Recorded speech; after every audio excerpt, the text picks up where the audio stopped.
बहुत समय पहले की बात है। एक छोटे से गांव में एक ईमानदार किसान रहा करता था, रामू। उसका जीवन बेहद सादा था, पर दिल बहुत बड़ा। उसके पास ना बड़ी जमीन थी, ना ही ढेर सारा धन। बस एक छोटी सी झोपड़ी, एक बूढ़ी गाय और कुछ बीघा जमीन थी।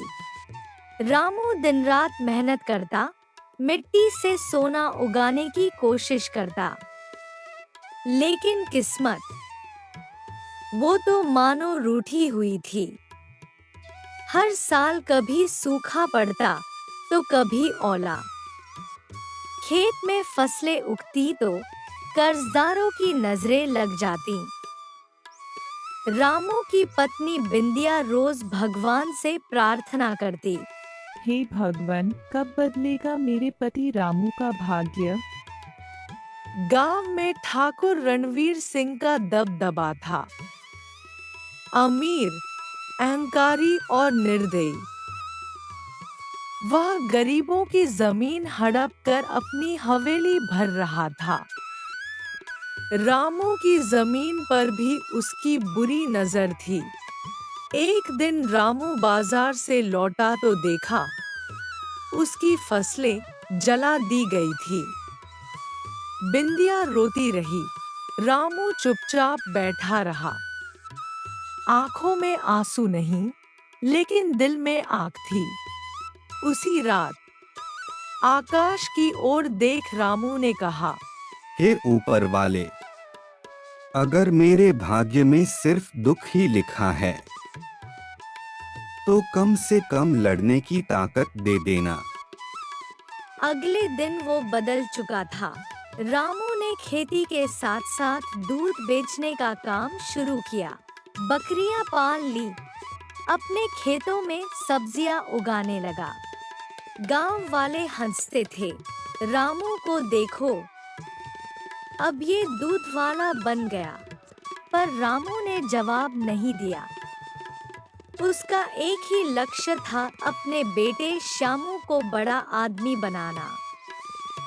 पढ़ा लिखा कर ऐसा बनाना कि कभी कोई ठाकुर उसके सपनों को कुचल न सके।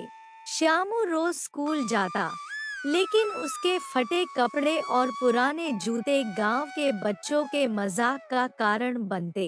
वो रोता, लेकिन रामू उसे गले लगाकर कहता, पर रामू ने जवाब नहीं दिया। उसका एक ही लक्ष्य था, अपने बेटे श्यामू को बड़ा आदमी बनाना।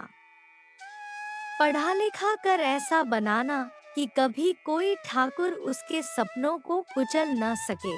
श्यामू रोज स्कूल जाता, लेकिन उसके फटे कपड़े और पुराने जूते गांव के बच्चों के मजाक का कारण बनते। वो रोता, लेकिन रामू उसे गले लगाकर कहता, बेटा मेहनत कर, ये सब भाग्य का लिखा नहीं, हमारा लिखा हुआ इतिहास बन जाएगा। बिंदिया खाना कम खाती ताकि श्यामू की फीस बचाई जा सके। रामू दिन में खेती करता और रात को गांव की चौपाल में दूसरों को पढ़ाता। धीरे धीरे उसकी मेहनत रंग लाने लगी, लेकिन भाग्य को ये सब कहाँ मंजूर था। ठाकुर रणवीर सिंह ने नई चाल चली। अब आगे क्या हुआ?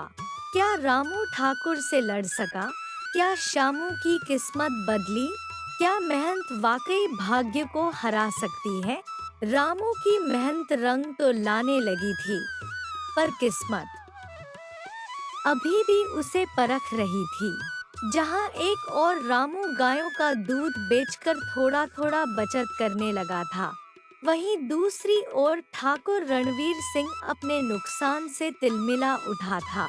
उसे बर्दाश्त नहीं था कि एक गरीब किसान उसके सामने सिर उठाकर जी रहा है। रामू का बेटा श्यामू अब गांव के स्कूल में सबसे आगे था। गांव के मास्टर भी कहते, ऐसा लड़का अगर शहर में पढ़े तो अफसर बन जाए। रामू ने ठान लिया था, मैं बेटे को शहर भेजूंगा। चाहे अपनी जमीन बेचनी पड़े। पर ये बात ठाकुर तक पहुंच गई और तभी शुरू हुई भाग्य की असली परीक्षा। एक दिन अचानक पंचायत बुलवाई गई। ठाकुर ने आरोप लगाया, रामू की गायों ने मेरी फसल बर्बाद की है। जुर्माना लगेगा, वरना जमीन छीन ली जाएगी। रामू भौचक्का रह गया। कोई गवाह नहीं, कोई सबूत नहीं। फिर भी पंचायत ठाकुर के पक्ष में खड़ी थी। गांव की भीड़ में रामू चुपचाप खड़ा रहा। फिर उसने धीरे से कहा, ठाकुर साहब, अगर यही भाग्य है तो मैं लड़ाई नहीं, मेहनत से जवाब दूंगा। भावनात्मक बदलाव के साथ रामू ने अपनी कुछ जमीन गिरवी रख दी और श्यामू को शहर पढ़ने भेज दिया। श्यामू के लिए सब कुछ नया था, नए कपड़े, नया स्कूल, नए दोस्त। लेकिन दिल में वही सवाल, क्या मैं वाकई कुछ बन पाऊंगा? शहर में गरीबी और ज्यादा चुभती थी। जब उसके सहपाठी ब्रांडेड बैग लेकर आते तो श्यामू अपनी माँ की सिली पुरानी थैली को छिपा लेता। पर रामू की चिट्ठियाँ उसे हर हफ्ते मिलती। बेटा, भाग्य वो नहीं जो जन्म से लिखा हो, भाग्य वो है जो तू अपनी मेहनत से लिखता है।